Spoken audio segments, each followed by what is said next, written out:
அன்றைக்கி ஒரு நாள் மார்னிங் பார்த்தீங்கன்னா நானும் என் நண்பன் வந்து காலேஜ் போனோம். சரி பார்த்தீங்கன்னா எல்லாரும் பேசிக்க ஆரம்பிக்கிறாங்க, காலேஜ் முடிய போகிறா, நான் உங்களை எல்லாரையும் மிஸ் பண்ணுவேன் அப்படின்னு சொல்லிட்டு. சரி என் ஃப்ரெண்ட்ஸ் கிட்ட வந்து இந்த காலேஜோட ஒப்பீனியன் என்ன அப்படின்னு சொல்லிட்டு கேட்டு தெரிஞ்சிக்கலாம்னு சொல்லிட்டு அதே ஒரு வீடியோ பண்ணலாம் அப்படின்னு சொல்லிட்டு நினச்சிட்டு இருந்தோம்.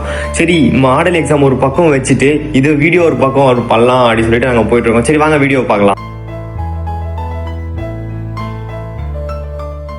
காலையில என்ன விளையாட்டு காட்டுறாங்க, எப்படி எல்லாம் சோதிக்கிறாங்க, பொழுது விடிய விட மாட்டேங்கிறாங்களே ஐயா.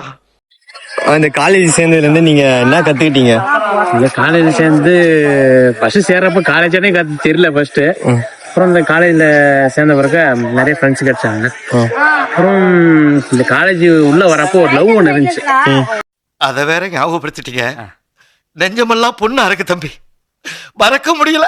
காலேஜ் வந்த நேரமான அந்த லவ் போயிடுச்சு. நாம் யாருக்கு என்ன தீங்கு செய்தோம், நமக்கு மட்டும் ஏன் இப்படி எல்லாம் நடக்கிறது? சரி இந்த லவ் பத்தி நீங்க என்ன நினைக்கிறீங்க? லவ் பண்றது தப்பு இல்ல, யார பண்றதுதான் இருக்கு. சூனாப்பானா சுப்ரீம் கோர்ட்டே வந்தாலும் உன்னை ஒண்ணும் பண்ண முடியாதுடா, இதை இப்படியே மெயின்டைன் பண்ண. அப்புறம் வந்து பாத்தீங்கன்னா நிறைய பேர் எனக்கு தெரிஞ்சு ஒரு விஷயம் என்னன்னா, நிறைய பேர் லவ் பண்ணி வீணா தான் போறாங்க.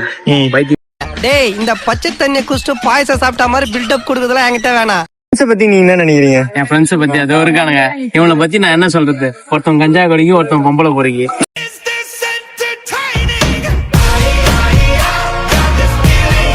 இவனெல்லாம் வச்சு நான் காலேஜ் என்ன பண்றது? பைத்தியமா அந்த பரத் படம் ஒண்ணு பாத்தீங்களா, அது மாதிரிதான் ஆகிறானுங்க.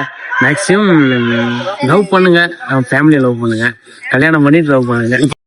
டேய் ஓட்ட தக்காளி மூக்கா, ஓப்பனிங்ல ஒரு குரல் சொன்னியா சொல்லு. காலேஜ் வந்த நேரமான அந்த லவ் போயிடுச்சு. டேய் மானங்கட்ட மடப்பயல, நீ மானுலடா, தலையில இருக்கிற பேனை பத்தி கூட பேசக்கூடாது, அப்படியே உன பேச.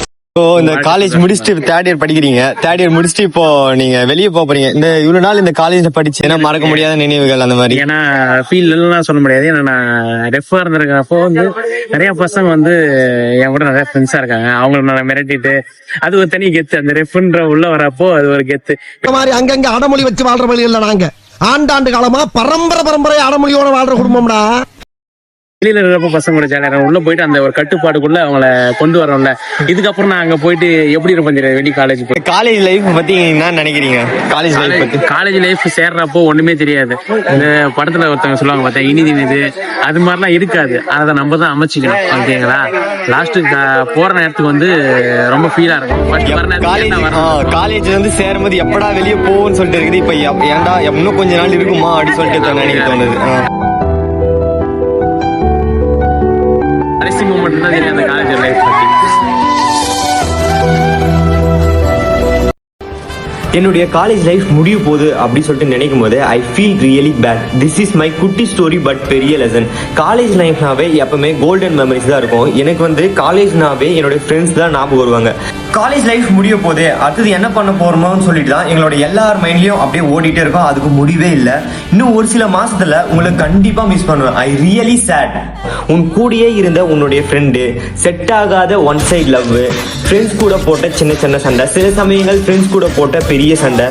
ஒரு சில நிமிஷம் யோசிச்சு பாருங்க, இந்த லைஃப் உங்களுக்கு திரும்ப கிடைக்குமான்னு. வாய்ப்பே இல்லை, கிடைக்கவே கிடைக்காது. ஆனா மெமரிஸை சாகுற வரைக்கும் உங்க கூடயே நீங்க வச்சுக்கலாம். இந்த காலேஜ் லைஃப்ல நடந்த மெமரிஸ் எல்லாத்தையும் உங்க கூடயே வச்சுக்கலாம் ஸ்டோர் பண்ணி. நான் இந்த காலேஜ் விட்டு போறதுலயே எனக்கு ஒரு சில நன்மை இருக்குது. ஐ மீன் கெட்டதுலயும் ஒரு நல்ல விஷயம் இருக்குது. ஏன்னா இனிமேல் நான் எந்த எக்ஸாமை பார்த்தும் பயப்பட தேவையில்லை.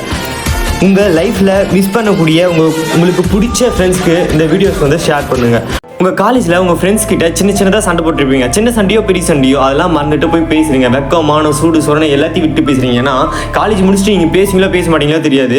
அதுக்கப்புறம் பேசலைன்னா உங்களுக்கு உள்ளுக்குள்ளே உறுத்திட்டே இருக்கும். ஏன்னா நம்ம ஃப்ரெண்டு கிட்ட பேசியிருக்கலாமே, காலேஜ் டேஸில் லாஸ்ட் டைம்லையாச்சும் பேசியிருக்கலாமே அப்படின்னு சொல்லி தோணும். எனக்கு ஃபீல் ஆயிருக்கு. அதனால் நான் உங்களுக்கு சொல்கிறேன். அதனால் உங்கள் ஃப்ரெண்ட்ஸ் கிட்ட சண்டை அந்த மாதிரி போட்டுறீங்கன்னா அதெல்லாம் மறந்துட்டு போய் பேசுங்க. ஓகே, டாட்டா, பாய் பாய்.